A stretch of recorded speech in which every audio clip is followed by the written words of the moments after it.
servem a vida, transmitindo a vida e, além disso, educando a vida, para quê? Para que a humanidade se desenvolva. Se qualquer destas peças falha, efetivamente, a sociedade não se desenvolve. Portanto, a humanidade não se desenvolve. Portanto, é muito interessante esta tese, realmente, que é defendida por João Paulo II. Mas ele, depois, a certa altura, acrescenta, num outro texto, que é um espaço social, portanto, é um espaço de relação, onde a vida cresce, onde a vida nasce, cresce e se desenvolve, até à felicidade de todos os seus membros. Hoje falamos muito dos idosos. É muito curioso, realmente, que uma das preocupações que são dadas nesta segunda temática, ou neste segundo conceito, é a ideia da felicidade de todos até os últimos dias. E eu digo-vos com muita simplicidade, tenho uma pena enorme que os 2.100.000 de portugueses que têm mais de 65 anos, muitos deles, de facto, na etapa final da vida não são felizes. E parece que ninguém está preocupado com que eles sejam felizes, porque só se preocupam por dar cama, mesa e roupa lavada. É muito pouco. Eu preferia ter a roupa um bocadinho mais suja, mas ter companhia, ter acolhimento, ter ajuda permanente, darem capacidade à atividade.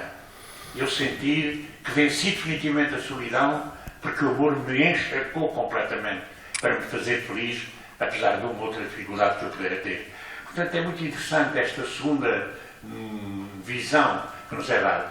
E depois é o Papa Francisco. O Papa Francisco diz, de facto, que é a célula fundamental da sociedade e, a partir daí, há uma série de elementos que não se podem perder.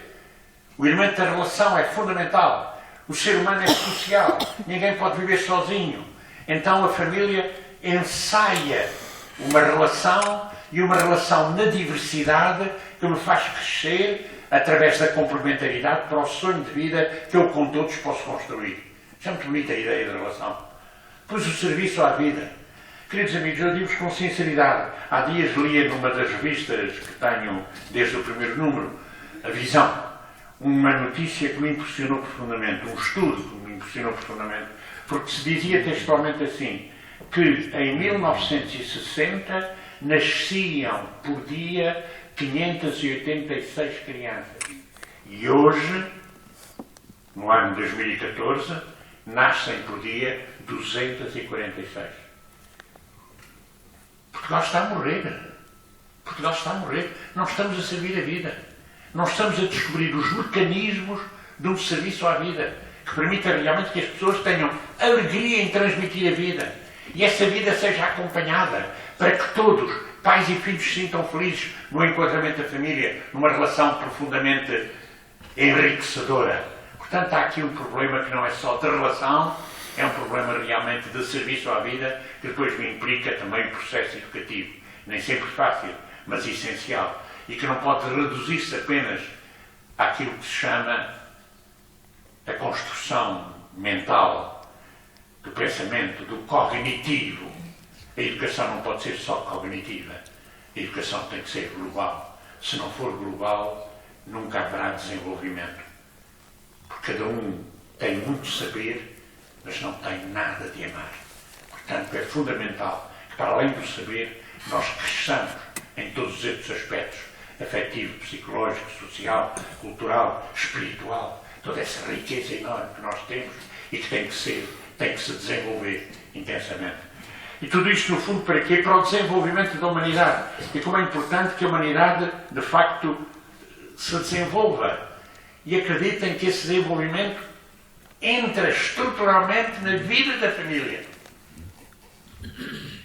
Não é possível, realmente, que a sociedade se desenvolva sem o envolvimento total da família nesse mesmo processo.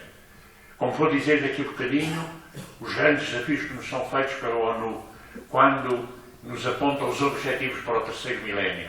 E hão de reparar que todos os objetivos para o terceiro milénio, objetivos de desenvolvimento, os 8, todos tocam o problema da família. Não falam de família, curiosamente, mas tocam fortemente o problema da família. E é curioso, realmente, que parece que a família, a certa altura, se esfumou. Não sabemos bem o que é. De qualquer maneira, nós sentimos que esta riqueza da família promoverá o desenvolvimento integral, sem realmente a família atuar no processo de desenvolvimento, o desenvolvimento sustentável e pacífico não irá acontecer. É por isso que temos que, na vida da família, olhar para as fontes de rendimento.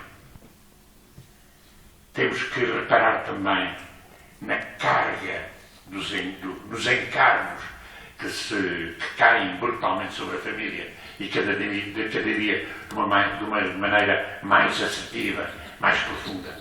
E depois temos que aceitar até às últimas consequências tudo aquilo que nos é pedido para que a nossa família seja feliz e leve a felicidade aos outros. E aqui eu direi, de facto, põe-se a felicidade no dinheiro, põe-se a felicidade na afirmação pessoal, põe-se a felicidade precisamente no conflito permanente para tentar atingir objetivos. É curioso, se lesse o Evangelho, nós entendíamos que a felicidade podia estar mais próxima. Felizes quando se tem um coração de pobre. Felizes quando se tem um coração efetivamente sincero, verdadeiro.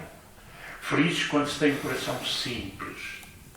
Felizes quando se tem um coração que é capaz de acolher e de perdoar e de usar a misericórdia incondicionalmente. Felizes quando se é capaz de ter um coração que constrói a paz. Que constrói a paz. Agora, infelizmente, nós olhamos para muitas famílias e a tensão é de todos os dias. Basta abrir alguns dos nossos jornais para verificarmos que a família tem tensões brutais de violência doméstica, de agressividade descontrolada, de marginalização das crianças, tantos problemas que não podem acontecer se nós queremos realmente que ela constitua um elemento forte para o desenvolvimento da humanidade.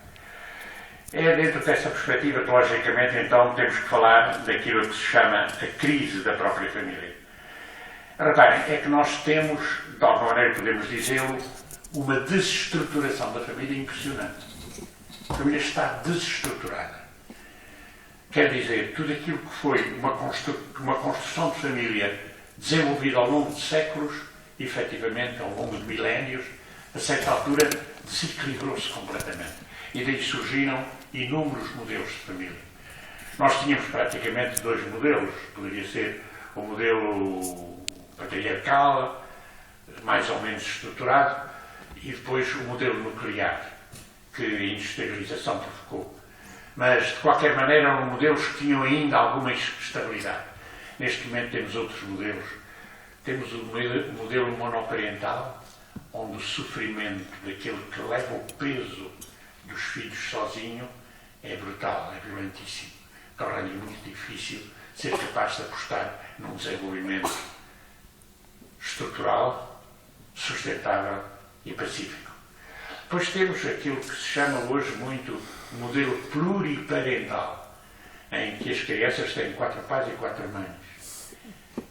E, curiosamente, hoje há uma relação interessante que consegue equilibrar algumas destas relações sem violência, sobretudo nos meios mais evoluídos, socialmente mais altos. Consegue-se, de facto, com o processo educativo, uma relação interessante que às vezes, embora eu não concorde com alguns jogos psicológicos que se fala, pois, no entanto, consegue ainda manter as crianças, os adolescentes, com certo equilíbrio. Mas são modelos que, de facto, podem comprometer completamente o desenvolvimento procurado. Portanto, daí, realmente, nós temos de estar muito atentos. E depois há outros modelos que eu não vou avaliar. Eu vou considerar que são modelos que têm que contemplar e têm que existir, têm que ajudar. Sejam modelos de família de união de facto, sejam modelos de família de homossexuais, sejam modelos de família, se quiserem, de gente que não reconhece nunca a família na sua relação. Eu tenho que estar atento a tudo isto. É curioso que o Papa Francisco tenha convidado a humanidade, não só os cristãos, a humanidade a ajudá-lo a refletir sobre tudo isto. Grande Papa, não acham com muita coragem. Porque normalmente isto era erro e aquilo era virtude. Ninguém ia discutir nada. Como é que o Papa envia um inquérito com 38 perguntas dificílimas a que respondem milhões de pessoas e, a partir disso, faz um documento preparatório para 2 sínodos dos bispos em que vai discutir o problema da família? Fantástico. Grande Papa. Que não tem medo. Que não tem medo. Que não tem medo de ser incompreendido. Que não tem medo de ser acusado de permissivo. Que não tem medo realmente de pegar nas figuras desestruturantes da própria sociedade. Mas é exatamente isso que vai acontecer, sermos capazes de refletir sobre isto em 2 sínodos, o órgão de reflexão mais importante que a Igreja tem entre concílios. Portanto, podem imaginar, estamos num mundo diferente em que nós, com muita ternura, a todos devemos acolher, qualquer que seja a sua situação de vida. Não temos direito de condenar ninguém. Vou repetir. Não temos direito de condenar ninguém. Mas temos o dever de todos acolher, de todos ajudar, a encontrarem as melhores soluções para que, na harmonia necessária, possam sempre servir a vida e, servindo a vida, possam contribuir para o desenvolvimento da humanidade. De facto, há modelos de família que, a certa altura, trazem consigo algumas dificuldades na vida económica. Falava há pouco nos casais, nas famílias monoparentais. Na minha comunidade, onde eu trabalho, tantas famílias monoparentais que estão com dificuldades económicas brutais. E estamos a tentar ajudar de toda a maneira para que consigam o equilíbrio suficiente para participarem no desenvolvimento, levando através da educação dos filhos a construção de algum projeto que possa levá-los à felicidade. Nas pluriparentais é a mesma coisa. Quantas famílias, porque são pluriparentais, têm muito mais despesas do que teriam numa família homem e mulher e seus filhos. Mas vamos pura e simplesmente condená-los? Ou, se necessário, vamos ajudá-los também? A ideia da solidariedade é a ideia fundamental, que não escolhe as pessoas de quem se é solidário. Serve todos, desde que precisem, desde que estejam em sofrimento. É dentro dessa perspectiva que então compreendemos os problemas que há e que afetam brutalmente as famílias. Eu enumerei, sem fazer qualquer comentário, o primeiro problema, o problema do desemprego. Nós temos muita gente desempregada. Quer dizer, 15,5% da população que trabalha está em desemprego. Já foi maior essa percentagem, mas é uma percentagem gigantesca. Quem trabalha num centro social paroquial, que no trabalho, sabe realmente a multiplicidade de problemas provocada precisamente pelo desemprego, não de um dos membros do casal, mas tantas vezes o desemprego dos 2 membros do casal. E pessoas que tinham um estilo de vida muito interessante e que de repente ficaram a pedir-nos apoio, a chamada pobreza escondida. Tão importante, realmente, nós irmos ao encontro das pessoas. Depois há o problema, realmente, que nós sentimos também das pequenas e médias empresas. Muitas delas eram empresas familiares. E são milhares e milhares de empresas que desaparecem. É impressionante. Há 4 ou 5 anos que nós temos este fenómeno a atingir tantas e tantas famílias. Depois, por causa disso, não sabem como recomeçar para conseguirem equilibrar a educação dos filhos. Depois temos o problema dos salários. Os salários e as pensões. Todos nós sabemos que a redução dos salários e das pensões, eu não falo nunca de cortes, está bem? Portanto, esta redução é brutal, é violentíssima. E não se encontrar outra fórmula para responder a estes problemas é dramático. É curioso que o Papa Francisco, nesse célebre documento, no capítulo 2, a certa altura, tem 4 ou 5 afirmações impressionantes. O dinheiro não pode ser fator de exclusão. É importante isto. Porque nós temos uma sociedade em que, de facto, os que não têm dinheiro são excluídos. Os que não têm dinheiro suficiente são excluídos. Os que não têm um dinheiro prestigiante são excluídos. Prova da exclusão. E daí a exclusão provocar desigualdades brutais. Uma decalagem impressionante. É muito curioso isto. E o Papa depois acrescenta, a economia tem que estar ao serviço do homem, da pessoa. Não pode estar ao serviço dos lucros. Não pode estar ao serviço dos interesses. A economia tem que estar ao serviço, precisamente, da pessoa. Serve a pessoa. É para apoiar a pessoa. Que responsabilidade. E depois diz mais. Diz assim, o dinheiro é só para servir, não é para governar. Isto é impressionante. Exatamente este ponto é dito precisamente pelo Papa neste capítulo 2, em que olha para a sociedade e vê a crise que a sociedade tem, e na qual aponta no número 66, precisamente, o problema da própria crise em si, da família. É interessante. Portanto, de repente, nós sentimos que estes problemas são problemas que temos o dever de refletir. Talvez não encontremos sozinhos a solução para eles, mas são problemas que eu tenho que acompanhar, porque há gente que está em sofrimento. E depois, quando pensamos no trabalho precário, depois na tentativa de sobrevivência da empresa que se afunda cada vez mais, e depois as pessoas que são coletivamente mandadas embora, que drama para as famílias. É por isso que o Papa, na altura da Quaresma, nos falou de 3 misérias. Nós temos que viver com uma certa pobreza. E eu aos cristãos, e digo isto só aos cristãos, convido os mesmos a viverem com uma certa pobreza, com um certo desprendimento, com uma alteração do seu estilo de vida. Reparem bem. Mas, efetivamente, ele acrescentava pior do que a pobreza. É o problema da miséria. Ele diz, e há miséria material, há miséria moral e há miséria espiritual. Ele descreve depois cada uma destas misérias. A miséria material tem muita gente debaixo das pontes, a dormir ao relento, o sem-abrigo. E muitos outros a ficarem completamente fora de casa, porque a mudança de renda deu origem a serem completamente deitados fora das suas casas, onde viviam há 30, 40 anos. É impressionante isto. E a sociedade não ser capaz de descobrir problemas, soluções para estes problemas. É dramático. Reparem, é pobreza material. É pobreza material. E por isso, na nossa cidade de Lisboa, por exemplo, crescem cada dia mais as cantinas em que as pessoas que têm fome vão às nossas cantinas almoçar ou jantar. Porquê? Porque efetivamente têm direito a um mínimo de sobrevivência, para a sua sobrevivência. Portanto, é interessantíssimo vermos este problema da miséria material que obriga a respostas urgentíssimas. Mas depois há a miséria moral. E na miséria moral há muitas situações que são resultado dos nossos próprios comportamentos. Comportamentos que não soubemos evitar.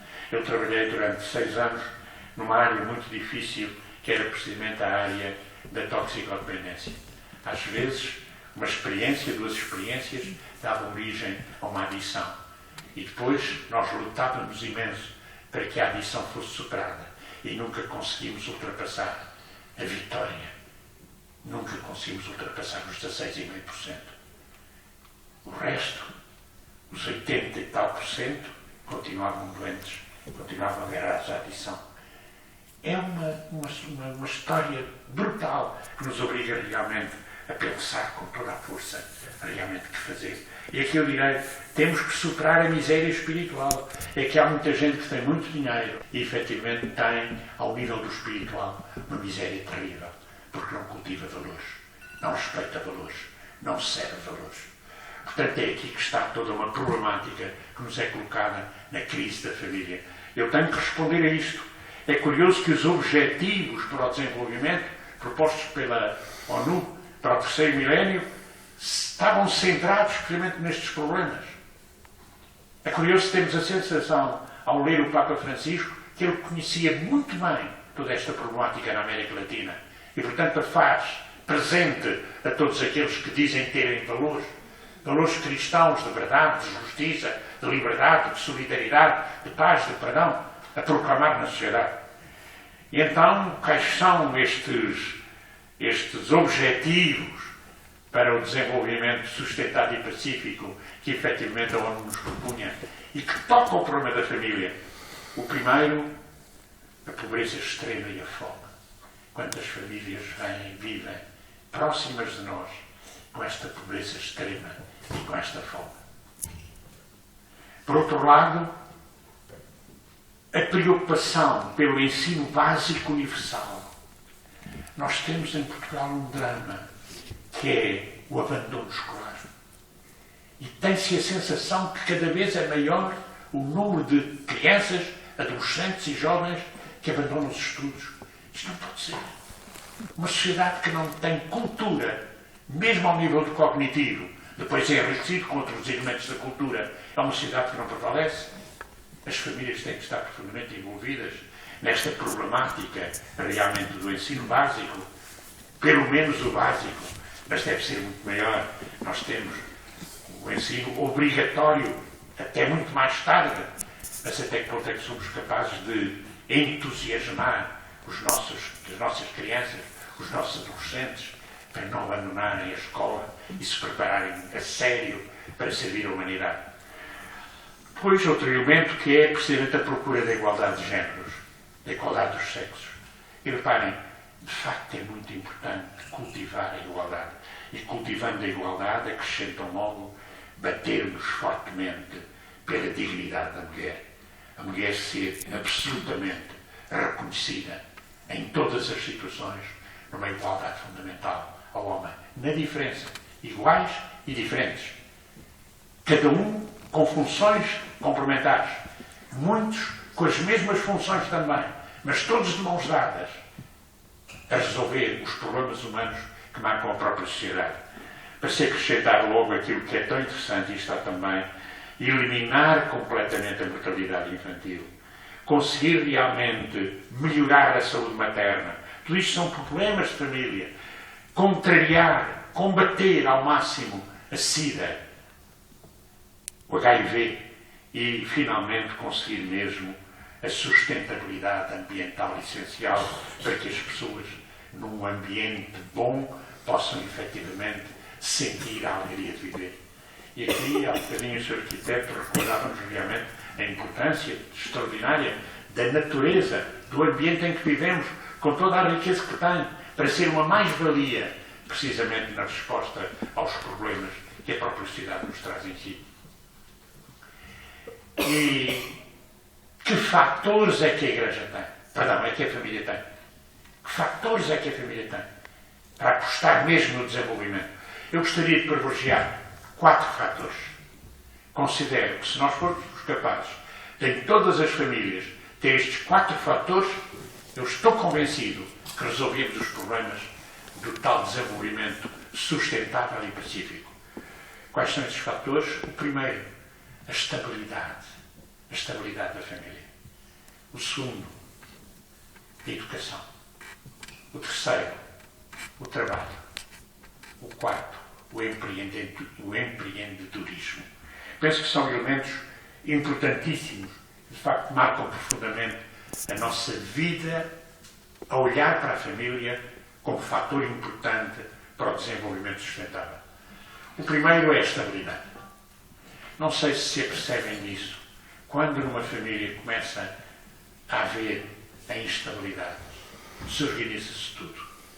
E depois, como há ali uma crise que não chega de facto à ruptura, ou muitas vezes chega mesmo à ruptura, então cada um dos membros do casal pretende garantir estarem do seu lado, os filhos. Então não são exigentes, não ajudam um processo educativo normal, acabam por facilitar o máximo tudo aquilo que os miúdos, os adolescentes pedem.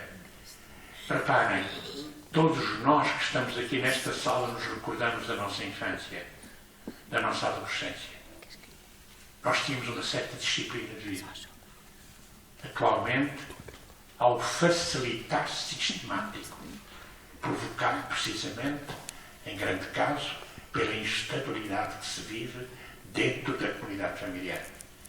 Porque se quer agradar, um quer agradar, e portanto não há o acordo no processo educativo, não há acordo entre o pai e a mãe para responderem com alguma exigência feliz, Não há uma exigência de dureza, exigência serena, que ajude, de facto, a criança, o adolescente, a saber, por exemplo, administrar os seus bens.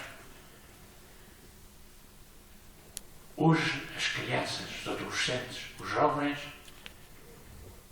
têm semanadas absolutamente impressionantes no seu quantitativo.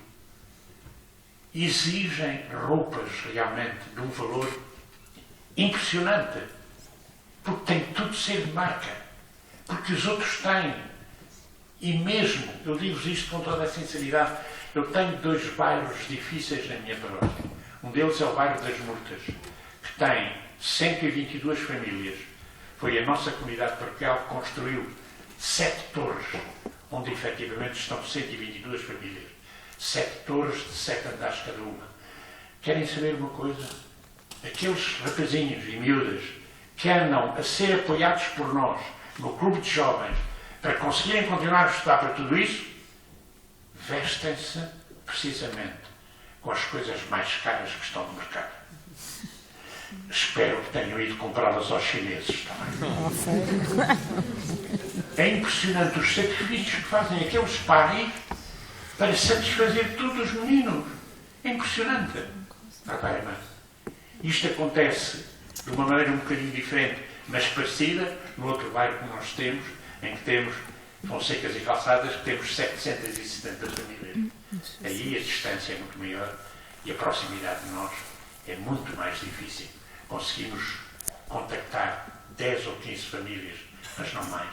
Então é interessante. Portanto, reparem, nós estamos perante uma sociedade em que a instabilidade, que é estrutural, porque aquele rapaz e aquela rapariga casam, amam-se muito e passados 2, 3 anos estão já com discussões incríveis, a instabilidade que está completamente inserida na vida normal das famílias, essa instabilidade que nos é transmitida pela televisão, porque a televisão tem sempre discussões.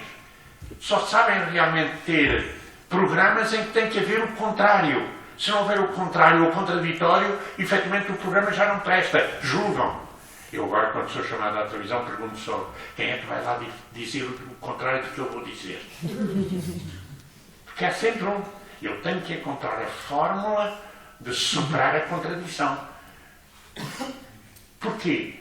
Porque a sociedade está organizada assim, em conflito. O conflito estruturado. Então isto na família é normal. Sentam-se à mesa. O marido e a mulher lutam um com o outro. Mas depois os dois lutam com os filhos. Os filhos mais novos impõem-se ao filho mais novo, impõe-se ao mais velho. É tão interessante isto.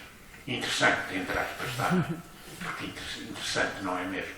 Portanto, reparem, isto traz consequências brutais. Precisamente depois para o problema da educação.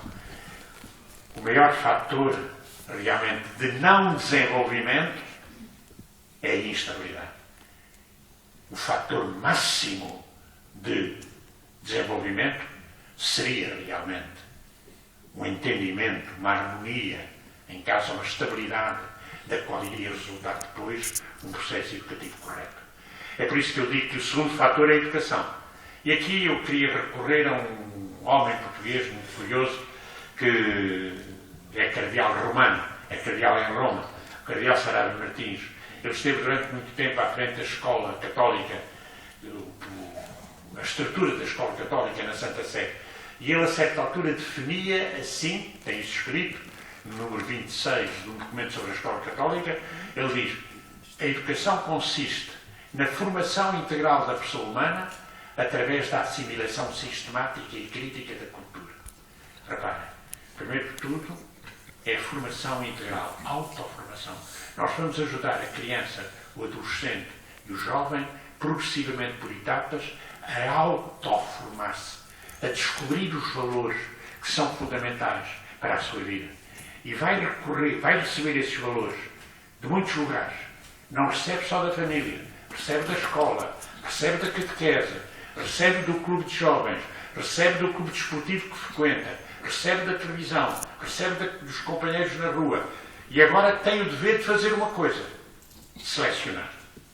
É um processo de assimilação. Não pode engolir tudo. Tem que ter espírito crítico.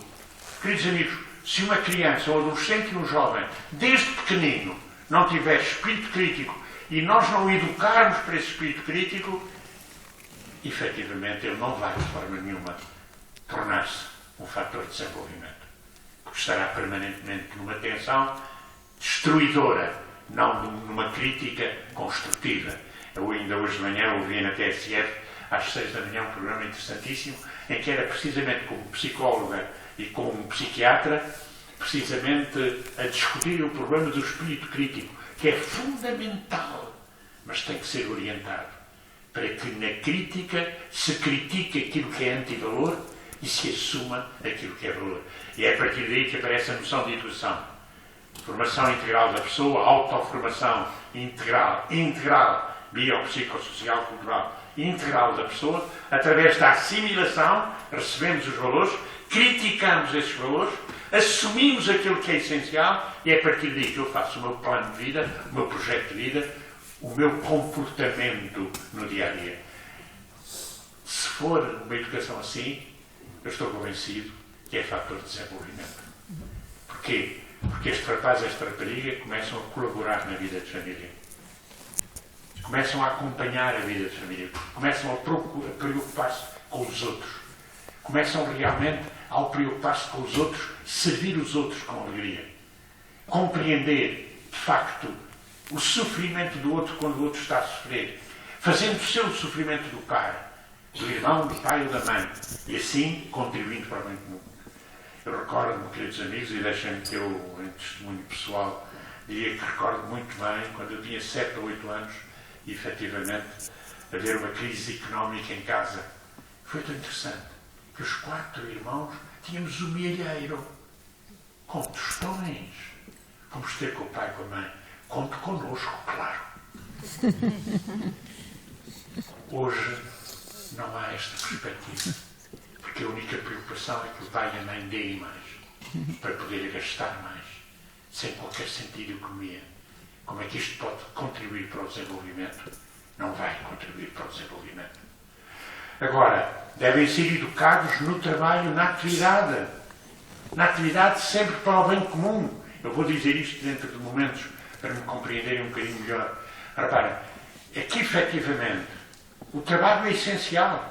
E desde 2 anos, 3 anos, a criança tem que trabalhar em casa, tem que ter atividades em casa, tem que estar organizada em casa. E depois, logicamente, aos 7, aos 8, aos 10, aos 15, aos 20, tem que contribuir permanentemente para o bem de todos. Isto através do trabalho. Mas para isso é preciso descobrir o que é o trabalho. Então, aqui eu recorro a um Papa que gostei muito, João XXIII, que quando estava precisamente na sede cardinalícia de Veneza, um dia falando para os trabalhadores, dizia uma coisa muito bonita. É fundamental terem 4 coisas. Primeiro, trabalharem. Não serem os outros a trabalharem para vocês. É que cada um trabalha. Saber trabalhar. Primeiro, trabalhar. Segundo, saber trabalhar, ter competência. É fundamental a competência. Aquilo que se tem que fazer, fazer-se bem. E depois, deixar os outros trabalhar. Então, em casa, tantas e tantas vezes, há competição permanente, às vezes com conflito, sem cada um assumir a missão que tem, que lhe foi dada, e que deve estar organizada em família. E depois, logicamente, a partir disto, dar trabalho aos outros. Ser capaz de gerar trabalho que os outros depois são capazes de assumir e, em conjunto, avaliar. É muito interessante esta perspectiva. Nós não estamos a educar os nossos meninos, os nossos adolescentes, os nossos jovens para o trabalho. Estamos a educá-los muito mais para a facilidade. Hoje, a cultura é muito uma cultura de facilidade. Não há uma cultura de exigência positiva. Mas nós temos que cultivar isso. Porque só assim é que apostamos no desenvolvimento. Se não, nós apostamos no desenvolvimento. Apostamos no consumo, que é talvez das coisas mais desastrosas que há no mundo. Que é exatamente o consumo exagerado. O consumo a todo o preço. O consumo assumido com encargos que depois não se suportam, não se completam, a eles não se responde. Há aqui todo um trabalho imenso no processo educativo a realizar, através de ensaio de pequeninos trabalhos que levam os adolescentes, os jovens, a valorizarem-se na sua atividade. Aí eu quero elogiar os escuteiros, quero elogiar os grupos realmente jovens que nas diversas comunidades utilizam férias para atividades concretas aqui, ali e acolá. Tudo isso é educar para o trabalho, que lhes possa permitir depois prepararem-se corretamente para trabalharem, saberem trabalhar, deixarem trabalhar e darem trabalho aos outros. Agora, isto abre a porta depois ao empreendedorismo. Então, eu direi que cada comunidade devia ser capaz, realmente, cada comunidade familiar, devia ser capaz de uma coisa muito bonita, de criar a sua pequena empresa. Pode não ser uma empresa com estatuto, pode não ser uma empresa, mas tem que ter mentalidade empresarial. Queridos amigos, sabem que eu digo isto aos parcos das paróquias. Curioso. A minha comunidade paroquial tem espírito empresarial. Tem o espírito empresarial dominado pela caridade, claro. Mas se não fosse assim, não realizávamos a tarefa que temos que realizar, quer na área social, quer na área de natureza espiritual. É uma empresa. 83 pessoas a quem pagamos o ordenado. E o ordenado justo. Tem que ser. De facto, se não tivermos espírito empresarial na grande comunidade, que é a minha paróquia, certamente, mas na pequenina família que tem pai, mãe e 2 ou 3 filhos, se não tiverem espírito empresarial, não tem o sentido da despesa, o sentido, de facto, da economia, o sentido da reserva, o sentido de preparar as férias, o sentido de estarem, ao longo de todo o ano, sempre envolvidos em projetos que depois vão concretizando. Queridos amigos, eu penso que isto é essencialíssimo. E para tudo isto se poder concretizar, há 4 valores fundamentalíssimos, sem os quais não é possível, efetivamente, empreender com valor e promover o tal desenvolvimento. Quais são esses valores? É engraçado que esses valores estão consagrados na comunidade cristã em dezenas de textos, desde o século XIX, Leão XIII, até o Papa Francisco. São os quadros fundamentais que vão apostar, que vão tornar possível um desenvolvimento sustentável e pacífico. Quais são? O respeito constante pela dignidade humana. Hoje a dignidade humana é muito profanada. Há imensas famílias em que não se respeita a dignidade da mulher, em que se não respeita a dignidade da criança, ou também em que não se respeita a dignidade do avô, de uma pessoa que foi marginalizada. Primeira condição, respeito profundo pela dignidade humana e promoção da dignidade humana. Que a pessoa seja, de facto, vista como ser humano, nunca posto à margem, sempre integrado. Pois, segunda nota, a procura do bem comum. Eu digo-vos que é a grande pecha da política portuguesa, europeia, mundial. É uma pecha terrível. Não se procura o bem comum. Cada um procura o seu bem, ou o bem do seu grupo, ou o bem do seu partido, ou o bem da sua classe social. É impressionante isto. É impressionante isto. Quando a procura do bem comum leva a que dialoguemos, a que conversemos, pensamos de maneira diferente, vamos então conversar. Vamos sacrificar alguma coisa e vamos enriquecer-nos com coisas dos outros e vamos dar da nossa riqueza aos outros. O problema da procura do bem comum é debatido, precisamente, por todos os papas, desde Leão XIII, como elemento essencial para um desenvolvimento sustentável e pacífico. Agora, o drama é que o contrário deste diálogo de bem comum, de procura de bem comum, é cada um individualmente ou no seu grupo procurar os seus interesses, os seus lucros. A terceira nota é muito bonita, é então depois a sustentabilidade. O que eu posso realizar aqui, não vou realizá-lo mais longe.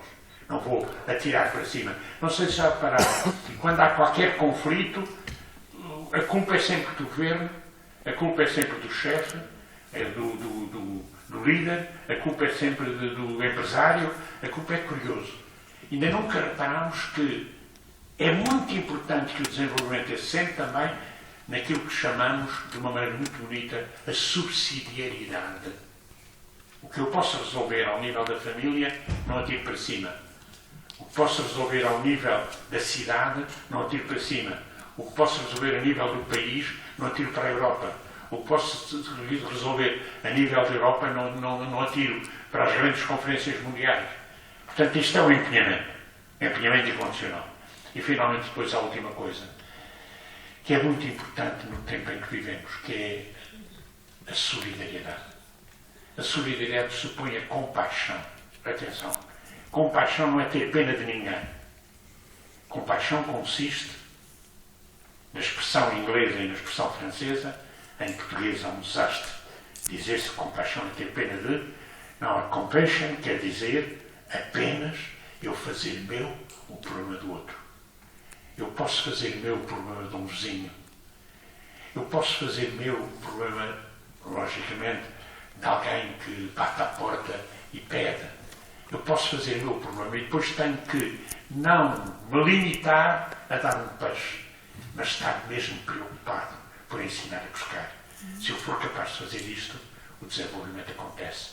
Será um desenvolvimento sustentável, um desenvolvimento pacífico que vai permitir as pessoas serem felizes.